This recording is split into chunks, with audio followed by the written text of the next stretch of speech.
أعوذ بالله السميع العليم من الشيطان الرجيم. بسم الله الرحمن الرحيم.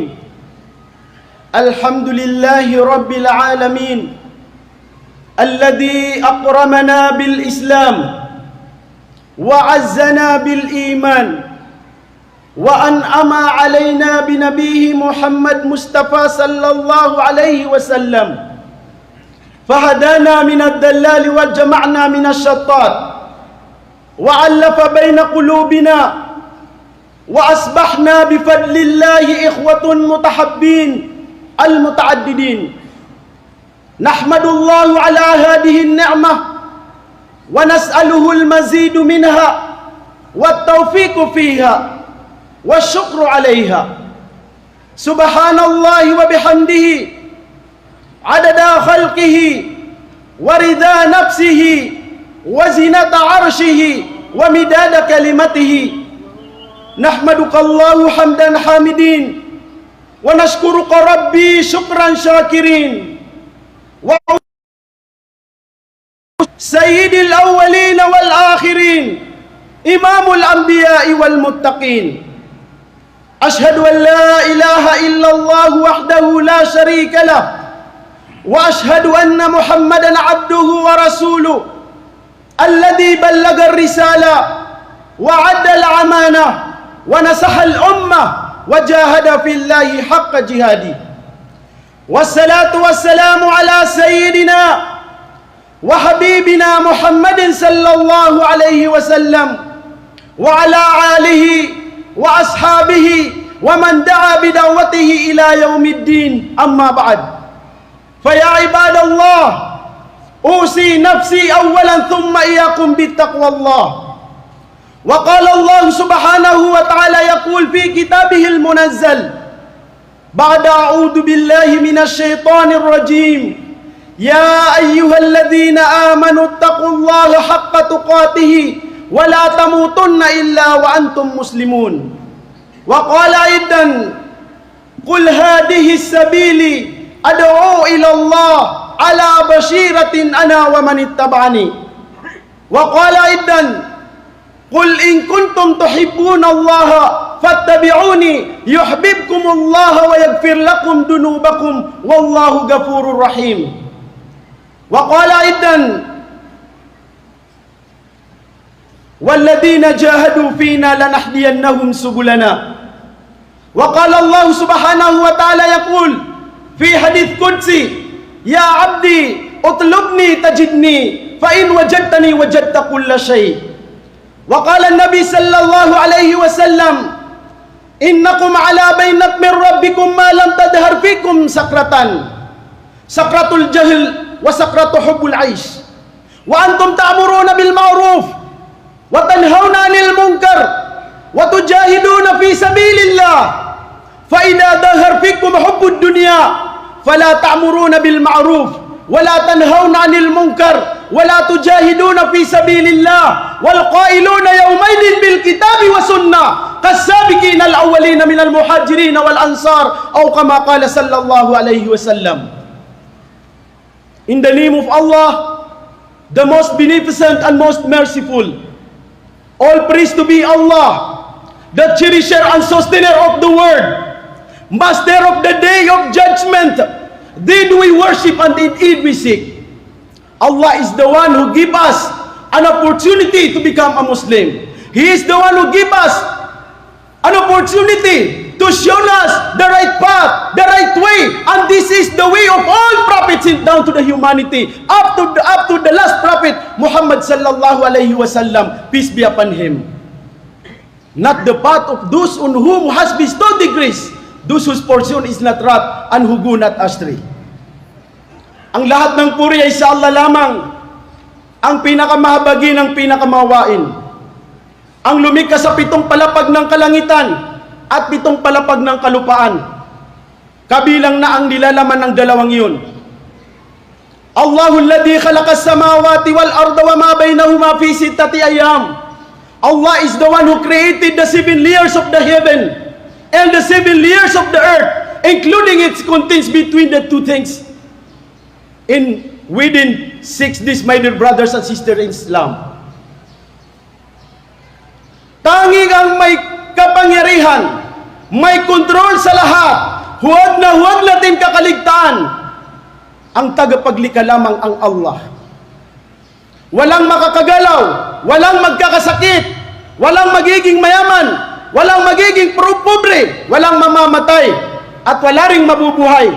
Walang makakagalaw, walang makakapagsalita without the permission of Allah subhanahu wa ta'ala. And this is the things that we must bear in our mind, so that our iman to Allah subhanahu wa ta'ala become a high. Mga iginagalang ko at mga minamahal na kapatid sa pananampalataya sa Allah, katotohanan ang Allah subhanahu wa ta'ala ang may kontrol sa lahat, ang lumikha sa lahat. Allahu khaliqu kulli shay. Allah is the one who created every entity. Everything we see, everything we hear, everything we smell, everything we taste, everything we imagine, these are all creations of Allah subhanahu wa ta'ala. At hindi lamang nilikha ito ng Allah, lahat ng ating nakikita mga kapatid, lahat ng naririnig natin, naamoy natin, nalalasahan natin, pumapasok sa ating mga isipan. Ito ay hindi lamang nilikha ng Allah, kundi siya rin ang may kontrol. Huwag natin kakaligtaan mga kapatid, ng Allah subhanahu wa ta'ala ay napakalaki. Ang biyaya na pinagkakaloob niya sa atin bilang kanyang mga nilikha. Wa in ta'uddu ni'matallahi la tuhsuha. If you will count the bounties and blessings of Allah, you cannot count it. Hindi natin mabibilang. Isa lamang sa ni'mat, biyaya sa atin ng Allah subhanahu wa ta'ala ay hindi natin mabibilang. Tulad ng ulan mga kapatid. Was-sahabil musakhkhar, the clouds belongs to Allah. Alam tara anna Allah yujji sahaban thumma yu'allifu bainahu thumma yaj'aluhu ruqaman fatara al-wadqa yakhruju min khilalihi. Allah subhanahu wa ta'ala said and address this to the humanity. Why don't you see how Allah subhanahu wa ta'ala through his angels gather together the clouds, and after it becomes form into a cloud, the name of that cloud is cumulonimbus, and in that atmosphere, my dear brothers and sisters in Islam, suspended in the atmosphere, then the rain towards the earth become the ni'mat, become the mercy of Allah subhanahu wa ta'ala among all his creations. Hindi niyo ba nakita sabi ng Allah ang mga ulap kung paano namin pinagtitipon-tipon sa pamamagitan ng mga anghel, at kapag ito ay maging isang ganap na ulap, cumulonimbus, ang cumulonimbus mga kapatid, isang uri ng ulap na ang kanyang dinadala na tubig na ulan dyan sa kalangitan ay 300 million tons of water. Instead of striking at the speed of 550 km per hour, sa halip na ito, ang bilis niya papunta pabagsak sa lupa ay 550 km per hour. Pero dahil sa nizam, system, pagmamahal ng Allah, ito ay bumabagsak lamang ng 8 to 10 km per hour. Can you just imagine? Kung yang ulap na napapalog sa kalangitan mga kapatid ay bumagsak ng bigla, 300 million tons of water, gaano karami ang taong mapipinsala? Isang lugar mga kapatid, yan ay mapipinsala. At ang kanyang bilis ay 550 km per hour. Ang sasakyan, kapag yan ay tumatakbo ng 120 km per hour, napakabilis. And try to compare the 550 km into 120 km. What will happen, my dear brothers and sisters in Islam? Just because of the love and mercy of Allah subhanahu wa ta'ala alone, ito ay bumabagsak sa pamamagitan ng habag. Kapag ito ay nainom ng isang ampalaya, nagiging mapait ang resulta. Kapag ito ay nainom ng isang mangga, nagiging matamis mga kapatid ang resulta. Kapag ito ay nainom ng isang scorpion, nagiging poison mga kapatid. At kapag ito ay nainom ng isang sampalok, kapatid, halamang sampalok magiging maasim.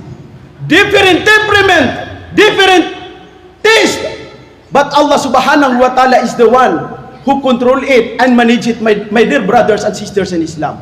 Nagyay pamulan tanu sa giyang kaya mga puso tanu. Adaki apa kagaga, dapa kabinasa, inunta su kabaya wallah subhanahu wa ta'ala. Malutanuman geda-geda, Allah alone, Allahu ahad, Allah is alone. Allahu Samad, totally and completely independent. Allah does not need any of His creations. But all of His creations needs Allah subhanahu wa ta'ala.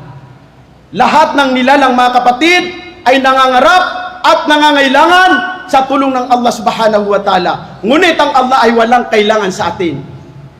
Law anna awwalakum wa akhirakum wa insakum wa jinnakum wa hayyakum wa mayyitakum wa rabbakum wa ya'bithakum qalu ala atka qalbi rajulin wahidin minkum ma dadhalika fi mulki syai'a.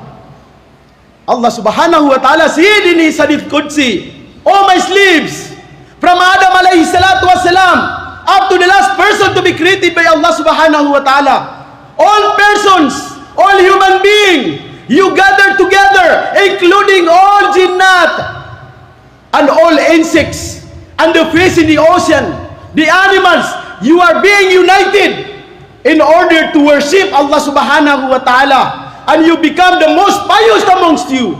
Maging isang tulad kayo ng pinakamalaking pananampalataya sa Allah at kayo magkaisa, lahat kayo ng mga tao, mga jin, mga hayop, mga insekto, mga isda, at bumukod kayo sa isang lugar upang sambahin niyo ko, sabi ng Allah, ma dadhalika fi mulki syai'a, wala kayong may dudugtong sa aking kadakilan, sabi ng Allah. You cannot increase the oneness, the greatness, the highness, the treasures of Allah subhanahu wa ta'ala. That is Allah subhanahu wa ta'ala. وَمَا خَلَقْتُ الْجِنَّ وَالْإِنسَ إِلَّا لِيَعْبُدُونَ. There is no other reason why Allah subhanahu wa ta'ala created the human being and the jinnat but to worship Allah subhanahu wa ta'ala. Bakit nagkakaroon ng mga pandemya? Mga kapatid, dahil sa nakakaligtaan ng mga tao ang lumika sa kanila. Because they are busy to their work, they are busy to their business, they are busy to their family, and they are busy to something. That is the reason why Allah subhanahu wa ta'ala sent down this COVID-19 in order to remind the people that Allah subhanahu wa ta'ala is the one who created everything. And pafirru ilallah, come back to Allah, turn to Allah. Allah is reminding all of His slaves. That is how Allah subhanahu wa ta'ala really loves all human beings. Whether he is a Muslim, whether he is a Jewish, whether he is a Christian, Allah subhanahu wa ta'ala really love all of His creation. Kahit anong relihiyon, mga kapatid, nang napapalob sa bawat nilalang ng Allah ay minamahal yan ang Allah. Dahil nangangarap pa rin ang Allah na sila ay manumbalik sa Allah subhanahu wa ta'ala. Islam is a religion of peace. Ang Islam ay kapayapaan. That is the reason why we are very proud as a Muslim, because the ni'mat given to us by Allah subhanahu wa ta'ala, we become a Muslim. That is the reason why it is our obligations, it is our duties and responsibilities to declare the oneness of Allah subhanahu wa ta'ala, to campaign the greatness of Allah subhanahu wa ta'ala, to let the people know about Allah subhanahu wa ta'ala, dahil yan ang pinakamalaking obligasyon natin, mga kapatid, sa pananampalataya sa Allah subhanahu wa ta'ala. At kung ikaw ay, kayo sabi ng Allah, ay tumanggi sa aking kautusan, suwain niyo ko. Law anna awwalakum wa akhirakum wa insakum wa jinnakum wa hayyakum wa mayyitakum wa rabbakum wa ya'bithakum qalu ala afjari kalbi wahidin minkum ma nakasa dhalika min mulki syai'a. Allahu Akbar. Kahit magtipon-tipon kayo, sabi ng Allah, o mga tao, simula sa Adam hanggang sa kahuli-hulihan tao na aking lilikain, kasamang lahat ng mga jin, bumukod kayo sa isang lugar at magkaisa kayo upang ako ay inyong suwayin, sabi ng Allah. You become disobedient to Allah subhanahu wa ta'ala at maging katulad kayo sa isa sa inyo na pinakamasama, just like shaitan.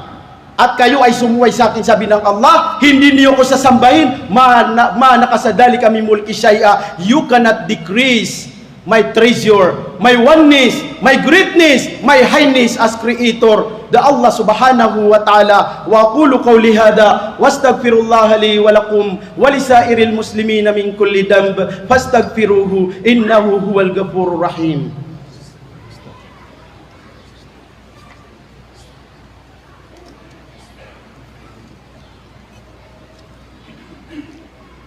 Innal hamdalillah nahmaduhu wa nasta'inuhu wa nastaghfiruh wa na'udzu billahi min sururi anfusina wa min sayyiati a'malina may yahdihillahu fala mudilla lahu wa may yudlil falan tajida lahu waliyyan murshida.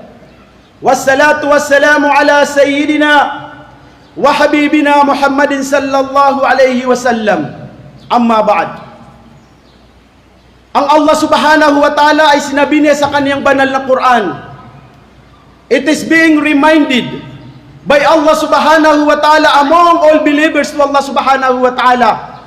And this is one of the reason why Allah subhanahu wa ta'ala really loves us, my dear brothers and sisters in Islam.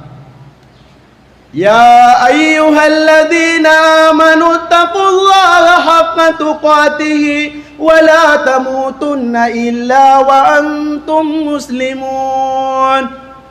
Oh, who you believe, this is being addressed to the Muslims. You have to fear Allah subhanahu wa ta'ala, a real fear, not fake, my dear brothers and sisters in Islam, not pirated fear to Allah subhanahu wa ta'ala. And do not die, not belong to a Muslim. Hindi ba ito ay isang tanda na tayo ay minamahal ng Allah? O kayo mga nananampalataya, sabi ng Allah, katakutan niyo ang Allah sa tunay na pagkatakot at wag kayong mamamatay na kayo ay hindi kabilang sa Muslim. Ibig sabihin, napakamahal tayo ng Allah subhanahu wa ta'ala. At sa kabila ng lahat ng kanyang pagmamahal sa atin, ano ang ating may susukli, mga kapatid? Aside from praying 5 times a day, aside from fasting in the holy month of Ramadan, aside from performing Hajj, aside from giving charity or zakat, aside from all amals that we are doing every day, the tilawatul Quranil Karim, the dhikrullah. Ano pa, mga kapatid? Ang pinakamainam na gagawin natin upang mapasalamatan natin ang lumikha sa atin, na lubos na mahabagin, lubos na mapagmahal sa atin, at kahit gaano kalaki ang ating kasalanan, umabot man ang ating kasalanan sa unang palapag ng kalangitan.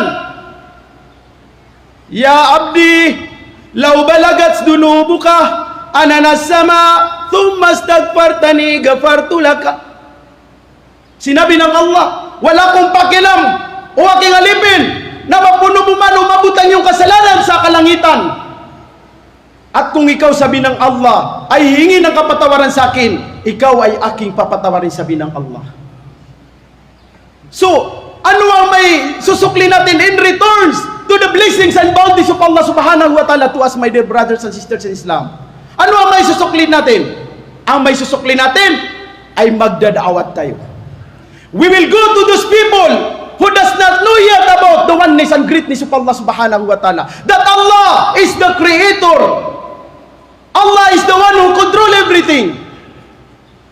Qul hadihi sabili ad'u ila Allah ala basiratin ana wa man ittabani. Sinabi ng Allah subhanahu wa ta'ala sa banal na Quran, O Muhammad, you tell to these people, this is my way. And what is the way of Prophet Muhammad sallallahu alaihi wasallam? To propagate the oneness of Allah subhanahu wa ta'ala. To propagate the religion of peace. To let the people know about Islam, because Islam is a religion of peace. And without Islam, we will not be created by Allah subhanahu wa ta'ala in this world. Ito ang may susukli natin, mga kapatid, sa Allah subhanahu wa ta'ala. Qul in kuntum tuhibbunallaha fattabi'uni yuhibbukumullah wa yaghfir lakum dunubakum wallahu ghafurur rahim. Sabihin mo, O Muhammad, kung talagang mahal nila ang Allah subhanahu wa ta'ala, you tell these people, if they really love Allah subhanahu wa ta'ala, they should follow you. And after they followed you, Allah said in His ayah, I will love them and I will forgive all of their sins. Hindi ba napakalaking opportunity dito, mga kapatid? Sabihin mo, Muhammad, na ang Allah subhanahu wa ta'ala ay mamahalin niya yung mga taong susundan nila ang Prophet Muhammad sallallahu alaihi wasallam. Ano yung gawin ng Prophet? Siya ba ay nasa bahay lamang? Siya ba ay natutulog lamang? Siya ba ay nagtitinda lamang? Hindi, mga kapatid. Ang gawin ng ating mahal na propeta ay ito yung pagdadawat. That is the reason why we are very thankful to our Muslim scholars. Ang ating mga ulama, nagsakripisyo sila for how many years in order to seek knowledge para malaman ng mga tao kung sino talaga ang Allah subhanahu wa ta'ala, kung sino ba talaga ang ating dapat pagkakatiwalaan. Ang sabi ng ating mga ungang na mga maranaw, sumirong takot tamok at tigtadid tauranan, mampitat ako bangsa na panarisidin taon, magapasta ko kadato narangkapan taon, na tumabilit ako ilam mo na lambas ang taon. Nasubuha kiso Allah, kabasang ko to administrator tanong kagiya, pito titun no to, sumubuso Allah, ilian na lindungan ako tapanarigan. Ano man na yaman na di tanong kaperatya si Allah. Aska na ni pupapar na guding gigira-giray. Ay inibagay niyan sa mga ulama tanong. Innama yakhshallahu min ibadihi ulama. Ang pinakamalaking pananampalataya niya, matakotin sa inyo sabi ng Allah, ay only the ulama. Ngunit we are also obliged to follow our leaders. Nararapat din na tayo ay sumunod sa ating napili sa ating mga lider at mga kapatid. Bakit? Atiullah wa atiur rasul wa ulil amri minkum. Keparatiatan no sumababaloy apo paguluan rakatan. Ino to. Nasunsuallay miterurod. Unutin niyo swalla nagunutin niyo. So nabi niya nagunutin niyo sumyabaloy kan wa ulwan. Sumamuso ulwan ayapu kita niyan nasusunnaw Nabi sallallahu alaihi wasallam. So Quran naguso hadith o Nabi sallallahu alaihi wasallam. So Allah Nabi teruyan sa hadith Qudsi, Ya abdi, utlubni tajidni, in wajadtani fa in wajadtani wajadta kulla shay. Oh my slave, search for me, and you will find me, and if you found me, you found everything.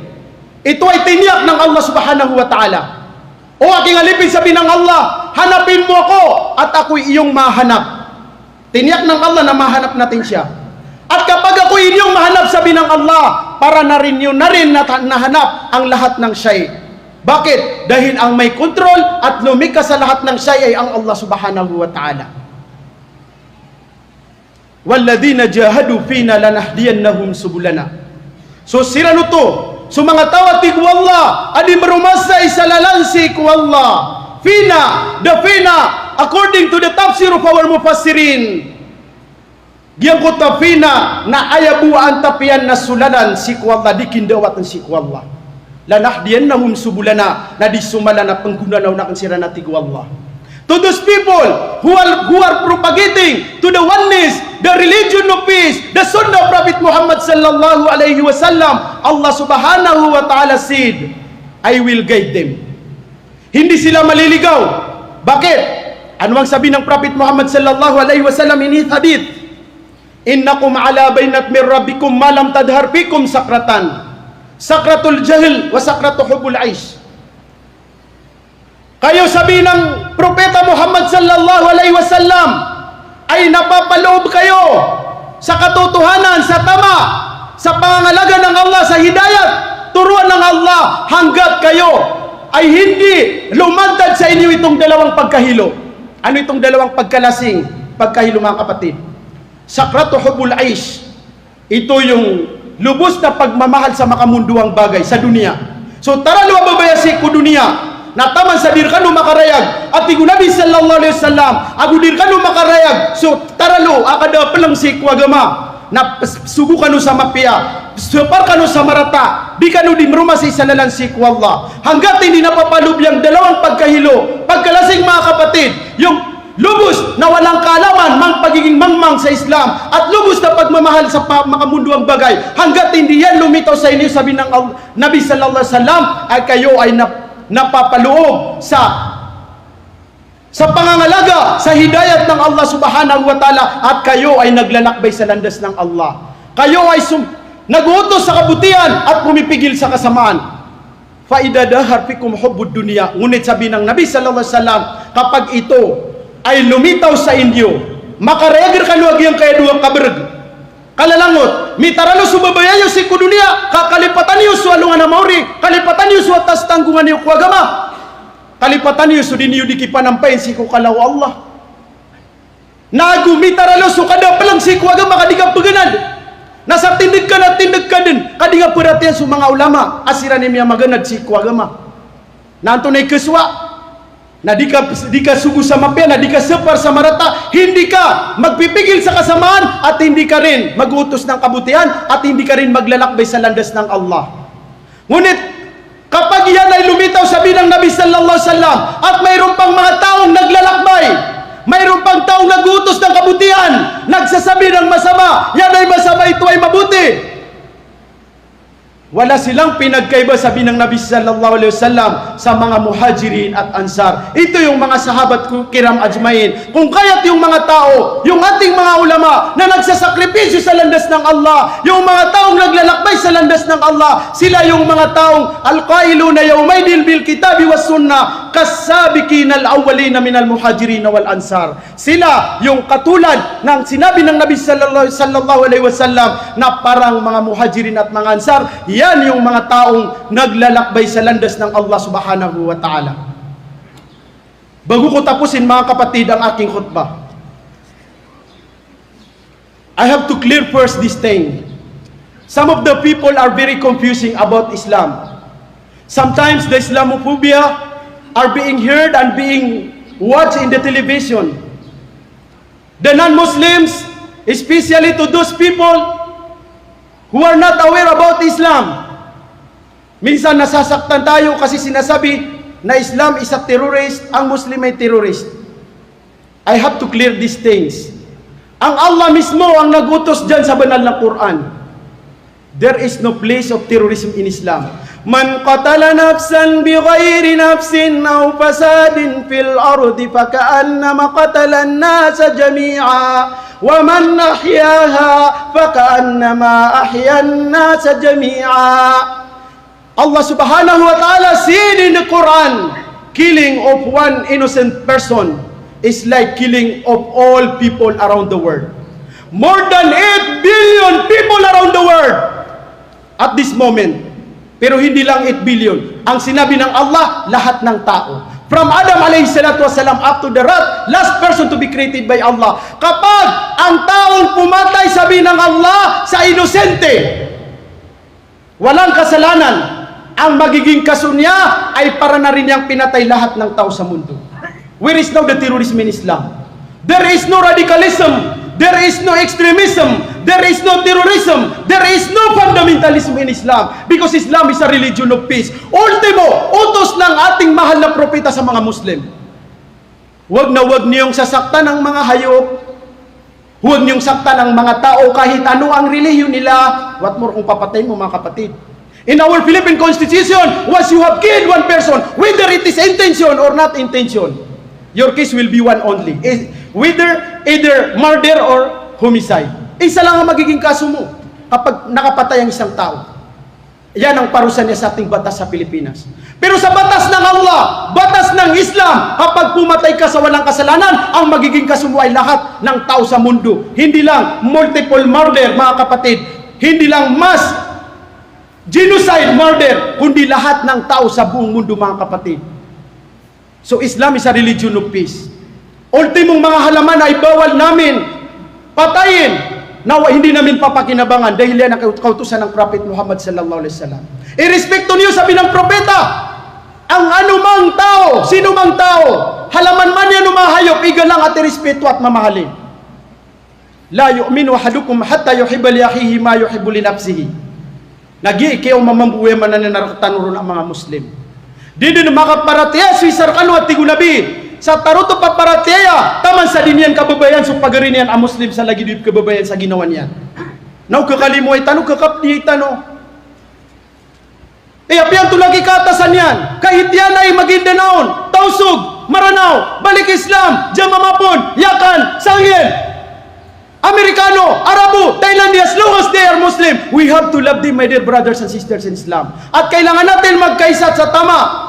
Bakit? Dahil ang pagkakaisa, ang ating nasusungkit mga kapatid ay ang habag, awa, pagmamahal ng Allah subhanahu wa ta'ala. Al-jama'atul rahma wal firqatul adab. Ngunit ang pagkakawatak-watak, hindi pagkakaisa, ang resulta niya ay kapinsalaan. Kaya nararapat ang mga Muslim ay magkaisa nang sa ganun ay makamtan natin ang biyaya, ang habag ng Allah subhanahu wa ta'ala. Inna Allah wa malaikatahu yusalluna ala nabi يا أيها الذين آمنوا صلوا عليه وسلموا تسليما اللهم صل على محمد وعلى آل محمد كما صليت على إبراهيم وعلى آل إبراهيم إنك حميد مجيد وبارك على محمد وعلى آل محمد كما باركت على إبراهيم وعلى آل إبراهيم في العالمين إنك حميد مجيد اللهم اغفر لنا ذنوبنا وذنوب آبائنا وأمهاتنا ولجميع المسلمين والمسلمات والمؤمنين والمؤمنات الأحياء منهم والأموات اللهم إنك عفو كريم تحب العفو فاعف عنا يا الله اللهم أجرنا من النار اللهم إنا نسألك الجنة اللهم إنا أعوذ بك من البرص ونعوذ بك من الجنون ونعوذ بك من الجذام ومن سيء الأسقام Ya Arhamar Rahimin, Ya Rahamna, Ya Allah napeng ni kamir ka, Ya Allah sarila, Ya Allah sampurna sumangalok sami, Ya Allah demi kabalasi sumiyang awawa patun dunia Rabbal Alamin mingiram paisiran ku mga kuburiran, Ya Allah kaikad na namin nabaluyang kasukuburiran akala malamaw surga ka, Ya Rabbal Alamin bakalidasan kasirang kukubur siksa kukubur, Ya Arhamar Rahimin buta bulabaw sa mga inami. Ya Allah namiyara sir kami sumanga inami, Ya Allah ini karimbita kamiran, Ya Allah kusuledum ya kasyaulan, Ya Allah ini bawata kamiran, Ya Allah na sumiagad siran sa kapatay, Ya Allah uduan titian namin siran, Ya Allah kaikad na namin napakar pangangasiran mamuko di pererpengan salungan na mauri, Ya Allah sumambu sumanga mami yang ararasay siran, Ya Allah kudikam bebenuga kuriski, Ya Arhamar Rahimin rilain kasiran mambu nagupurun kasupangkatan irang ko surga, Ya Allah sumanga ulama mi, Ya Allah nagus sumanga watami nagus sumanga datuami kalangulang wanami, Ya Allah langwan mga Muslim lidas ang kami nga kung mga murala mga tiubagong mga sakit, Ya Allah bakalandua nga sumanga umurami sa siyami mausar kuwaga mga agama Islam, Ya Allah hidayati kami nga, Ya Arhamar Rahimin tarimang ka sumanga malam, Ya mga pipiya siku ka pembelagu niya wami agus subada nami pakisabutan ng kara kami sukalimala ilaha illallah Muhammadar Rasulullah Rabbana atina fid dunya hasanah wa fil akhirati hasanah wa qina adzaban nar subhana rabbika rabbil izzati amma yasifun wa salamun alal mursalin walhamdulillahi rabbil alamin.